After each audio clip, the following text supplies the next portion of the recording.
নমস্কার বন্ধুরা, welcome back to my new blog. কেমন আছো সবাই? আশা করি সবাই ভালো আছো, আর আমিও বেশ ভালো আছি। তো সবাইকে গুড মর্নিং জানিয়ে সকাল সকাল ব্লগটা শুরু করলাম। তো এখন বাজে 7:30টার মতো। তো আমি একটু আগেই ঘুম থেকে উঠেছি। তো এখন রান্নাঘরটা ঝাড় দিতেছি। এখন ছেলেকে ঝাড় দিয়ে ছেলেকে আগে খাওয়াবো, তারপর বাকি কাজ।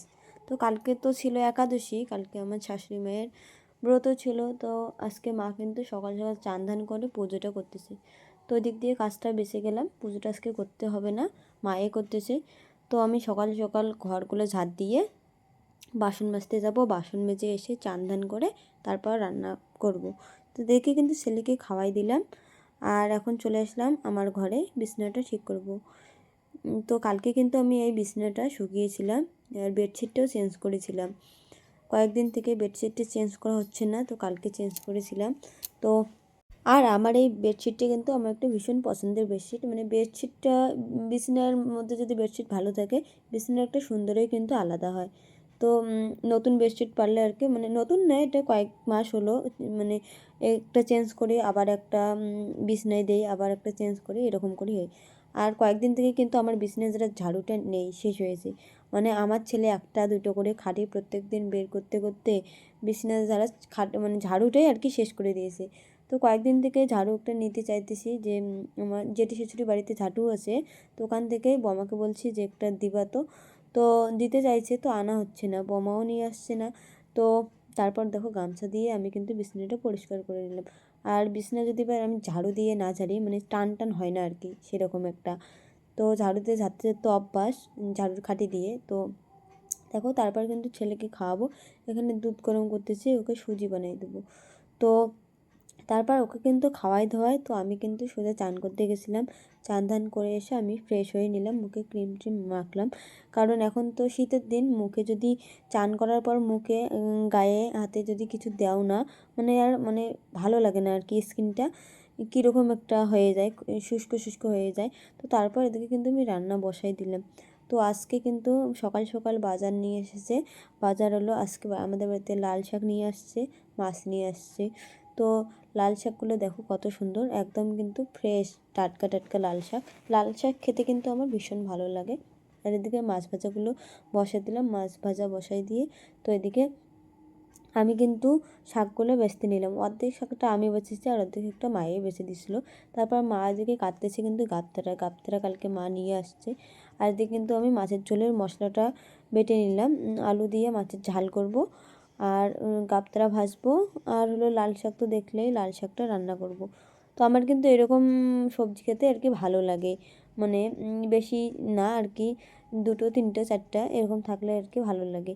তো আজকে একদম রান্নাটা জমে যাবে, মানে আমার লাল শাক, তারপর একটা যে মাছের ঝোল টোল হয়, আর আমাকে ভালো এগুলোই আর কি খাইতে ভালো লাগে। তো দেখো কালো জিরে দিয়ে কিন্তু আমি মাছের ঝোলটা করেছি এখানে হালকা। তারপর মা দেখো এদিকে কিন্তু লবণ দিয়ে গাপ্তারাটা একদম বটির মধ্যে কেটে দিয়েছে, লবণ দিয়ে তারপর মেখে দিয়েছে। তো আমাকে ধুয়ে নিয়ে এসে আমাকে বললো যে চিপে চিপে নাও। তো আমি চিপে চিপে তুলতেছি, তুলে কালো জিরা, পেঁয়াজ আর হলো কাঁচা লঙ্কা কাইটে দিয়ে ভাজতে বললো। আমি মাকে বললাম যে কীরকম করে ভাজতে হবে, সেরকম তো একটা জানি না, মানে যেই জিনিসটা আমি সচরাচর রান্না করি না, ওটা মাকেই জিজ্ঞেস করি যে এটা কীরকম করে রান্না করতে হবে। তারপর তো দুপুরের খাওয়া দাওয়া শেষ করে ছেলেকে এদিকে ঘুম পাড়িয়ে দিয়েছি 1টা নাগাদ। তো তারপর আমি কাপড় চোপড়গুলো তুলতে গেছিলাম, কারণ রোদে পড়লে, মানে রোদ বেশি পড়লে পরে কাপড়গুলো জ্বলে যায়। তো তারপর আমি কাপড়গুলো নিয়ে আসলাম। তো তোমাদের তো দেখিয়েছিলাম যে আমি কালী পুজোর দিন কিন্তু কালি তৈরি করেছি আমার ছেলের জন্য, কাজল বানাবো বলে। তো কাজলটা কিন্তু কালিগুলো রয়ে গেছে, কাজল তৈরি করা হয়নি। তো আজকে আমি দেখাবো তোমাদের আমি কীভাবে কাজলটা আর কি তৈরি করি। এই কাজলটা কিন্তু আমি আমার ছেলেকে দিই। তো বাটির মধ্যে দেখো এখানে অর্ধেকটা কাজল রয়েছে, আর একটু কাজল পড়ে গেছে। তো এখানে অর্ধেকটা কাজল রয়েছে, আর এখানে নিয়েছি হলো একটা ক্রিম নিয়েছি, এখানে বাবুরে এখানে বেবি ক্রিম দিয়েছি। এই ক্রিমটার মধ্যে কাজলটা আমি গুলাবো। এখন একটা ব্লেড নিয়েছি, ব্লেড দিয়ে এটাকে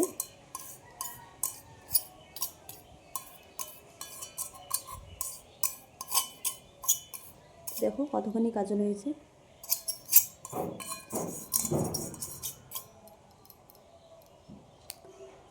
কাজলটা এখন এই ক্রিমের মধ্যে ঢালবো।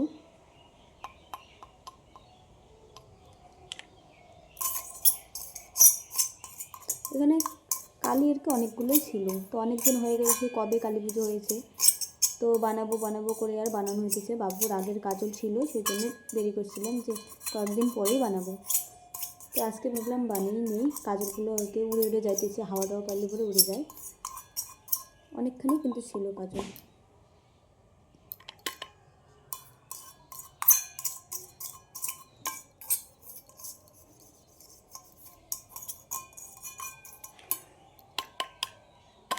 তো দেখো আমার কিন্তু কাজল কালি নেওয়া শেষ। এখন আমি এই ক্রিমের মধ্যে কাজলটাকে গুলাবো। তো এখানে বাবুরই ক্রিম নিয়েছি, এখানে ক্রিমটা নিলে পরে স্মেলটা ভালো হয়। এখানে তোমরা যে সে ক্রিমেই দিতে পারো।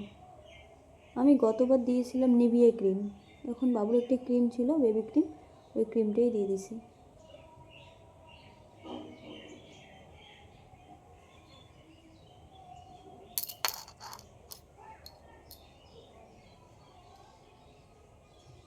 একটু মনে হয় বেশি হয়ে গেছে,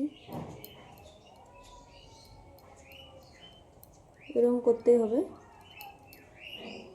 এর আগের বারটা কিন্তু আমার শাশুড়ি মায়ে আমাকে তৈরি করে দিয়েছিল, তো আমি মায়ের কাছে দেখছিলাম কীভাবে বানানো হয়, তো এবারটা আমিই বানাচ্ছি। তো দেখো কাজলটা কত সুন্দর হয়ে গেছে, অনেক দিন ধরে কিন্তু থাকে, আর স্মেলটা অনেক সুন্দর হয়েছে। তো তোমরা কে কে এভাবে কাজল তৈরি করো অবশ্যই কিন্তু জানিও, আর তোমরাও কিন্তু এইভাবে কাজল তৈরি করতে পারো।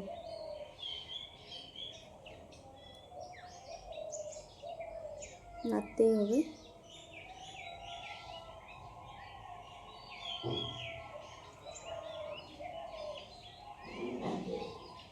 এখানে আমি একটি ক্রিমের কৌটো নিয়েছি, ক্রিমের কৌটোর মধ্যে করেছি, তোমরা বললে যে কোনো কৌটোর মধ্যেই করতে পারো। তো দেখো আমার কাজল কিন্তু রেডি, যারা তোমাদের দিয়ে দেখাবো, আমি হাতের মধ্যেই দিয়ে দেখাবো। এই দেখো হাতের মধ্যে দিয়ে দেখলাম কত সুন্দর হলো। এর উপরে যদি পাউডার দাও একদম রিয়েল কাজল, বাড়িতেই তৈরি কাজল কত সুন্দর হয়ে গেল। তো আমার কাজল কিন্তু রেডি, চাইলে তোমরাও এইভাবে বানাতে পারো। এখন আমি এটা অনেক দিন ধরে রাখতে পারবো, কৌটোর মধ্যে রেখে দেবো, যখন প্রয়োজন তখনই দেবো। দেখো তো কেমন লাগলো আমার কাজল বানানোটা অবশ্যই কিন্তু জানিও সবাই। তো তোমরা তো দেখলেই যে আমি কাজল কীভাবে বানালাম। আমি কিন্তু কালী পুজোর দিন মানে শাশুড়ি মেয়ের কাছ থেকে মা আগের বার মানে গতবার আর কি আমাকে বাবুর জন্য, বাবু তো এবছর 2 বছর হইল, তো বাবুকে কিন্তু কাজল বানাই দিছিল আর কি। এর আগেও মা অনেক বাচ্চা কাচ্চা আমাদের এখানে যেহেতু অনেক বাচ্চা কাচ্চা আছে, মা কিন্তু দেয় আর কি কাজল বাইরে দেয়। তো মা আমাকে বলছিল মানে কীরকম করে বানাতে হয় দেখাই দিছিল, মানে আমাকে করেই দিছিলো। এবারটা আমিই করেছি, মাকে বলছিলাম এবার আমিই করব, তো আমাকে দেখাই দিবা শুধু। তো আমি মার কাছে কাজলটা পেরে নিয়েছিলাম কালী পুজোর দিনেই। তো কাজলটা সেরকম করে আর বানানো হয়নি, মানে কালি থেকে কাজল তৈরি করা হয়নি। তো অনেক দিন থেকেই বানাতে চাই, সেরকম আর কিন্তু বানানো হয় না। তো ওরকম করতে থাকতে থাকতেই কিন্তু কাজলটা মানে অনেকটা উড়েও গেছিলো, মানে হাওয়া পাইলে পরে ওগুলো জিনিস কিন্তু উড়ে যায়। তো তারপর আজকে ভাবলাম দুপুরের খাওয়া দাওয়া শেষ, এখন বাবুও ঘুমাইছে, তো ভাবলাম না অনেক দিন থেকে করব করব বলে আর করাও হচ্ছে না, তো আজকে কাজলটাই তৈরি করব। তো তোমরা দেখতেই পেলে যে কাজলটা আমি কিভাবে বানাইলাম, তৈরি করলাম। তো তোমরা কে কে এভাবে কাজল তৈরি করো অবশ্যই কিন্তু কমেন্টে জানিও। আর হোমমেড কাজল কিন্তু খুবই ভালো, মানে বাড়িতে তৈরি আর দোকানের কেনা কি মানে ওগুলোর থেকে বাড়িতে তৈরি জিনিস যে কোনো ফ্রেশ জিনিসই ভালো। তো তোমরা কে কীভাবে কাজল তৈরি করো অবশ্যই কিন্তু কমেন্টে জানিও। তো তারপর খাওয়া দাওয়া শেষ করে তো কাজল তৈরি করে তো তারপর আমি কিন্তু আসছিলাম, এদিকে ছেলেও উঠে পড়েছে ঘুম থেকে, ও বাইরে খেলতেছে ও দাদাদের সঙ্গে। তো আমি এদিকে ভাবলাম না কাপড় চোপড়গুলা একবারেই ভালো করে গোছাই নেই, রাতে একটু পরে এখন এখন যদি কাজটা সেরে নিই রাতে পরে থাকবে না, ছেলেটার সঙ্গে একটু খেলতে পারবো কিংবা আলাদা কাজ একটু বসে থাকতে পারবো, তো তাড়াতাড়ি এগুলো সেরে নিচ্ছি। আর আমার ঘরের মধ্যে যদি কাপড় চোপড় এলোমেলো হয়ে থাকে ভালো লাগে না, যে কতক্ষণে গোছাবো এরকম, মানে ঘরটা আর কি গোছানো থাকলে আর কি ভালো লাগে। সারাক্ষণ যেহেতু ঘরের মধ্যেই থাকানো হয়, তো ঘরটা যদি এলোমেলো হয়ে থাকে সেরকম একটা ভালো লাগে না। তো দেখো আমি কিন্তু তারপর এই বাবুর ছোটো ছোটো জামাগুলো প্রত্যেক দিন গাদা গাদা কাপড় কিন্তু ধুতেই হয়, কারণ এখন তো আবার শীতকাল। আর আমার ছেলের আবার কী প্রবলেম জানো, ও একটা জামা পরবে 1 ঘন্টা 2 ঘন্টা ওই জামা পরে থাকবে, তারপর যে ওর কী মাথায় ঢোকে ও আর ওই জামা পরবে না, বলে যে আমি আর পরবো না, আমাকে খুলে দাও। আর ও আবার এমন এখন হয়েছে ঠান্ডার দিনে, মানে যখন ঠান্ডা লাগে তখন ও মানে যত ওর হাফ গেঞ্জি থাকবে তারপর হাফ প্যান্ট থাকবে ওগুলো পরবে, আর যখন আবার ফুল মানে গরম তখন ও ফুল জামা ফুল প্যান্ট ওগুলো পরবে, ও এরকম জানো। তো তারপর তো যাই হোক, ওর কথা অনেকেই হলো। তো এখন আমি বিকেলে একটু হাঁটতে আসছিলাম মানে আমাদের বাড়ির সামনে, আর তখনই কিন্তু বেশ রোদ, তখন 4টা 4:30 বাজে। তো দেখো রোদটা কিন্তু ভালোই লাগতেছে, আর এখন রোদে বসে থাকতে খুবই ভালো লাগে। তো সন্ধ্যাবেলা একটু মধ্যে গেছিলাম, সন্ধ্যাবাতি দেওয়ার পর কিন্তু গেছিলাম একটু আমাদের বাড়ির সামনে মানে বাড়ির মন্দিরের ওখানে গেছিলাম ঘুরতে, ওখানে একটা নতুন দোকান দিয়েছে, তো ওই দোকানে খাইতে গেছিলাম। তো পরে ভিডিওতে তোমাদের ওই নতুন দোকানের সম্বন্ধে বলবো কোথায় দোকান। তো আজকের ভিডিওটা কেমন লাগলো অবশ্যই জানিও।